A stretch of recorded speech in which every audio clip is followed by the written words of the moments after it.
Lep pozdrav, dragi zeliščarji. Danes bomo predstavili nekaj rastlin, s katerimi si lahko pomagamo tudi pri težavah na vrtu, torej z raznimi škodljivci, ki nekako uničujejo naše povrtnine.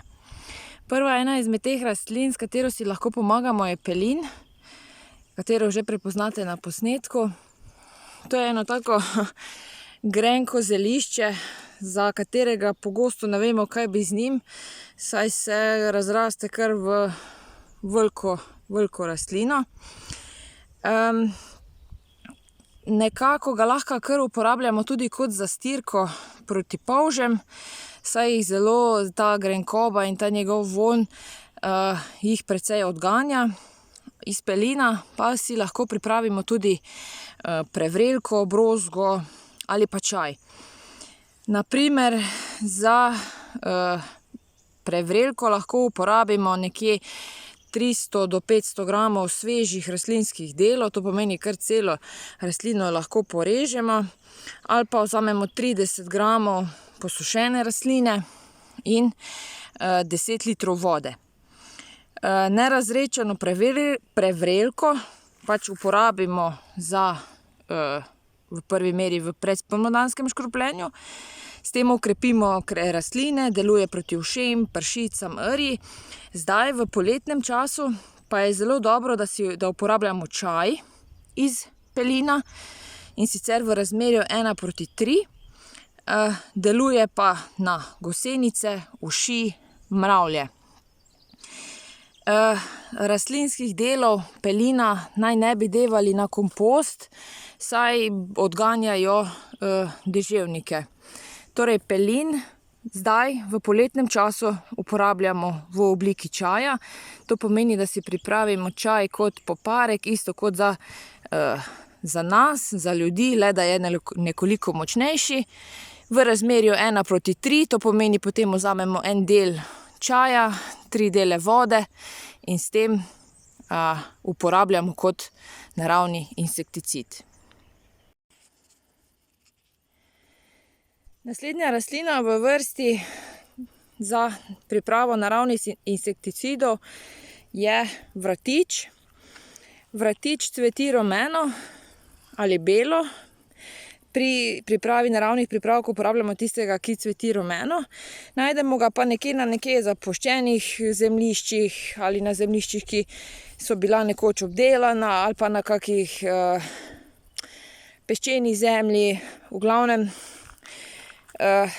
je zelo nezahtevna rastlina in jo lahko gojite tudi doma. Za pripravo naravnih insekticidov uporabljamo liste in pa cvetove. Pri nas se še enkrat ni odprl oziroma še ni zacvetel, bo pa kmalu. Mogoče nekje v nižjih legah že cveti in ga že lahko uporabljate za pripravo insekticida.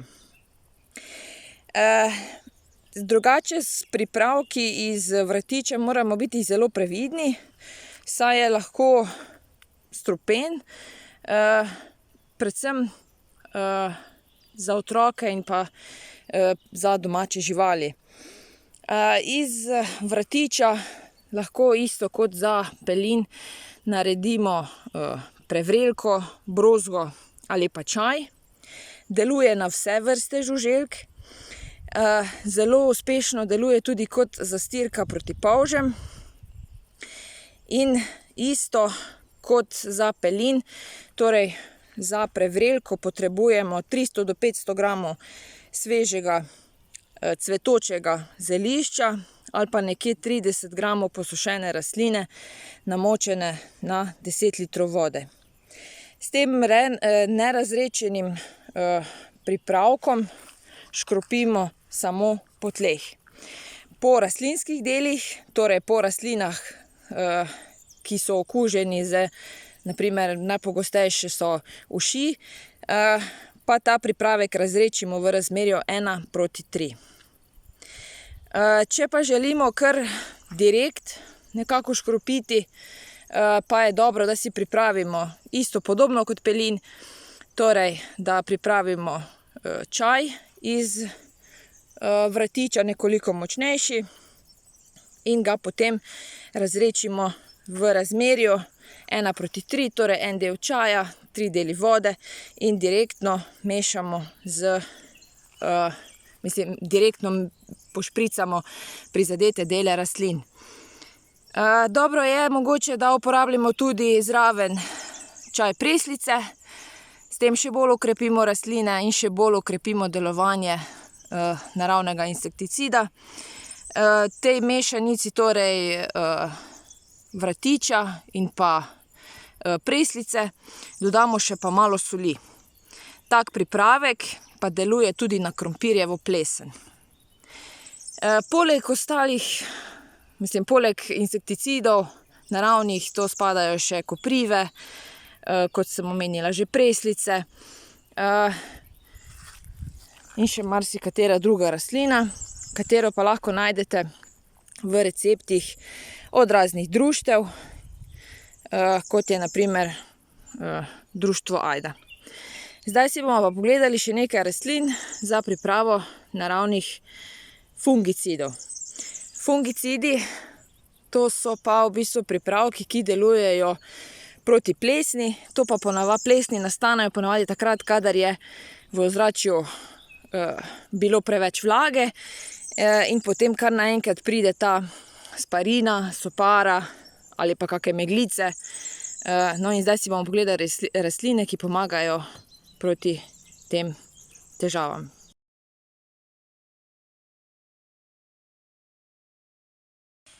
Kot nekako naravni fungicid se je najbolj pri nas obnesel žajbljev čaj.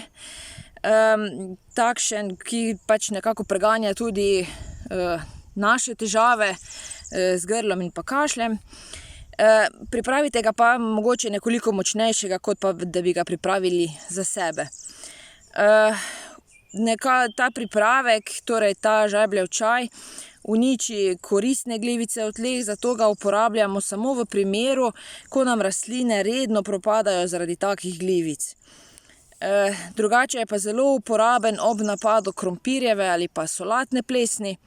Namesto čaja lahko uporabite tudi eterično olje, vendar morate narediti emulzijo, zato nekako 2 do 3 kapljice damo v, bomo rekli, zelo malo vode. Dobro premešamo, da se nekako voda pomeša z eteričnim oljem, da se nekako raztopi. Potem pa počasi dajemo nekako preostalo vodo. Nekje 5 kapljic je dovolj za 2 litra vode. Torej, najprej eterično olje zmešate z malo vode, da se eterično olje pomeša najprej z vodo in potem šele dodajte v ostali del vode. To potem pač špricate lahko tudi po rastlinah, drugače pa po tleh, saj se v zadnjem času kar veliko, bomo rekli, takih plesni oziroma nekih gob, glivic pojavlja na naših vrtovih. Izredno dobro pomaga tudi pripravki iz sode bikarbone. Soda bikarbona deluje kot fungicid, preganja težave z glivicami, pegavostjo, plesnivk, pa če imamo tisto pepelnato plesen, ki ponavadi pride tudi na goji jagode. Za pripravo, torej pripravka iz sode bikarbone, pa potrebujemo 1 veliko žlico sode bikarbone, zmešamo z 2,5 žlicama rastlinskega olja, ni važno katerega. Dodamo nekje slabe 4 litre vode in nekaj kapljic mila za roke, tekočega ali pa detergenta za posodo. Vse skupaj dobro premešate, pa s pripravkom dobro poškropite rastline. S tem jih obvarujete pred napadi glivic in pa če se že nekje prizadete rastline. Rman deluje kot odličen naravni fungicid, je preizkušen. Trenutno se je začel odpirati, zelo lepo že tudi cveti v nižinah.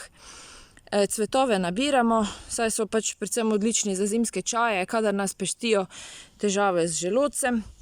Drugače pa ga lahko uporabimo torej tudi proti glivičnim boleznim na rastlinah.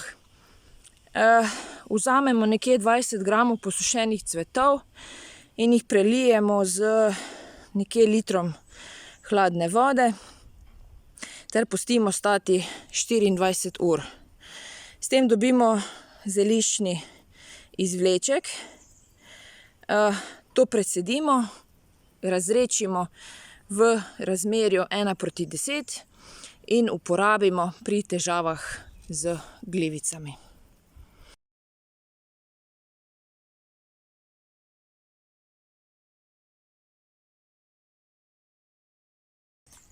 Naravni zeliščni pripravki so seveda učinkoviti, vendar pač nekako od njih ne pričakujte nekih čudežev. Vedno je treba gledati na to, da je treba rastline na njih delovati preventivno, podobno kot za ljudi, torej da skrbimo za njih, preden jih napadajo razni škodljivci. Zavedati se moramo tudi, da zeliščne pripravke je treba te naravne uporabiti večkrat, po vsakem dežju in pa seveda torej bolj pogosto. Zdaj pa samo, da še nekako na kratko ponovimo. Poznamo torej zeliščni izvleček. Zeliščni izvleček je tisti, kadar namočimo te rastlinske dele v hladno vodo za nekaj časa. To je odvisno od vsakega recepta, vendar ta voda ne sme zavreti. Potem to uporabljamo razredčeno naprej na rastlinah. Potem je tukaj zeliščna brozga. Zeliščno brozgo nekako poznamo vsi bolj kot seveda, ko delate brozgo iz kopriv. To pomeni, da zelišče namočite v vodi za toliko časa, da pač ta tekočina zavre. Ko se to neha peniti, potem to uporabljamo naprej razredčeno. Potem je tukaj zeliščni čaj. Zeliščni čaj se pripravlja isto kot za ljudi. Torej, da namočimo zelišče ali naredimo poparek in ga spet uporabljamo odvisno od recepta, razredčega naprej za uničevanje naših škodljivcev. In pa seveda še zeliščna prevrelka. To je pa tisto, ko zelišče namočimo, počakamo, da stoji nekje 24 ur, potem pa to mešanico zavremo, ohladimo, precedimo in pa uporabljamo naprej razredčeno. Zdaj, glede na to, da pač je treba te zeliščne pripravke tako zmerno pripravljati in pa večkrat uporabiti, in če tega niste najbolj vešči oziroma ne poznate teh rastlin, pa lahko uporabljate tudi nim olje, ne vem, če ga poznate. To je čisto naravni pripravek, ki ga dobijo iz semena drevesa. Sicer to drevo ne raste pri nas, se pa da dobiti olje. To olje je naravni insekticid in fungicid in hkrati gnojilo. Dobro je, da ta pripravek iz nim olja uporabljate kot preventivo, zelo učinkovit pa je tudi, kadar že škodljivci oziroma razne bolezni napadajo naše rastline. Pripravlja se izključno samo kot razredčen in ker je olje zelo rad plava na vodi, zato si prej pripravite emulzijo. To pomeni, da en del olja najprej razredčite v vodi in ga potem pomešate s preostalim delom vode in škropite s tem ali pa zalivate rastline. Nim olje nima karence. To pomeni, da lahko, ne vem, takrat, ko pač škodljivci oziroma te bolezni gredo stran, lahko začnete rastline že takoj uporabljati. Uporablja se pa nim olje tudi najpogosteje v kozmetiki. Najdete ga že v zobnih pastah, v raznih mazilih, saj deluje tudi proti luskavici, torej proti raznim kožnim težavam. Odličen je pa tudi za izdelavo preparatov za živali, se deluje tudi na insekticide, kot so na primer klopi. Jaz upam, da se vam zdaj pomagala vsaj malo da boste obvarovali svoje rastline in naj raste. Lep pozdrav!